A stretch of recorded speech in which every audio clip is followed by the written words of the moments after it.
Someone posted a video calling me the world's ugliest woman. Over 4 million views.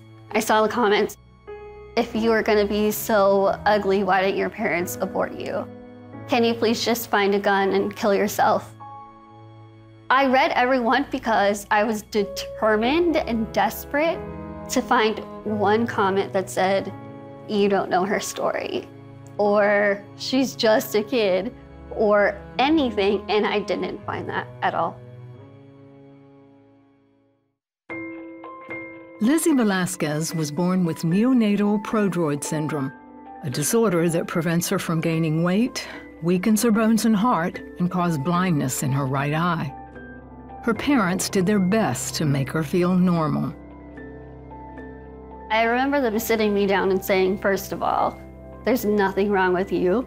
The only difference is that you're smaller than the other kids, and you're brave enough and strong enough to do whatever you put your mind to. Public school was a rude awakening, and Lizzie was bullied because of her appearance. A lot of it was just name calling, pork chop legs and grandma, and why are you so skinny, and pointing in the stairs. Oftentimes, there were no words said to me, but it hurt as much as someone screaming something hateful to me with a megaphone.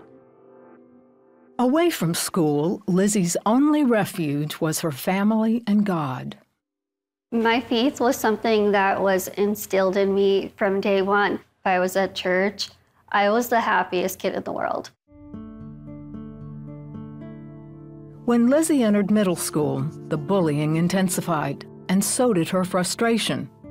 How come I can only see out of one eye? How come my clothes don't fit like the other kids? How come I can't do this and can't do that?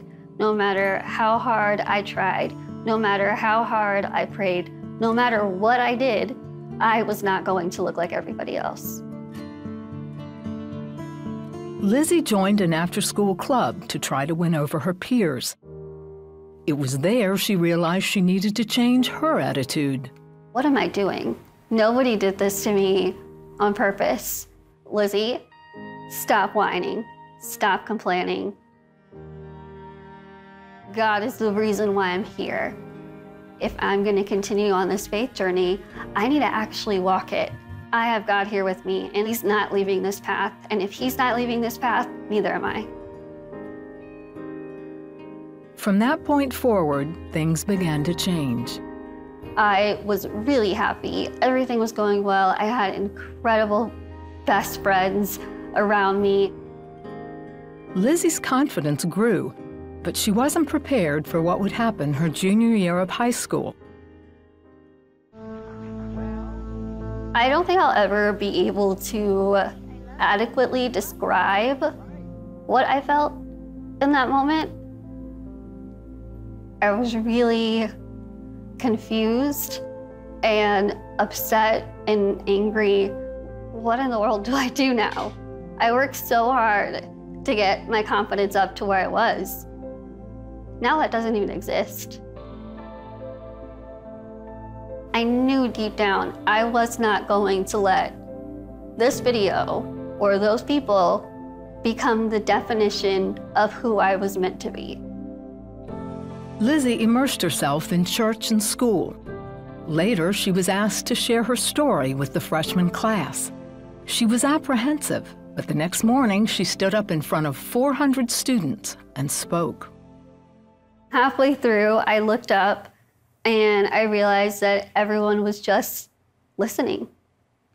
It was silent in there.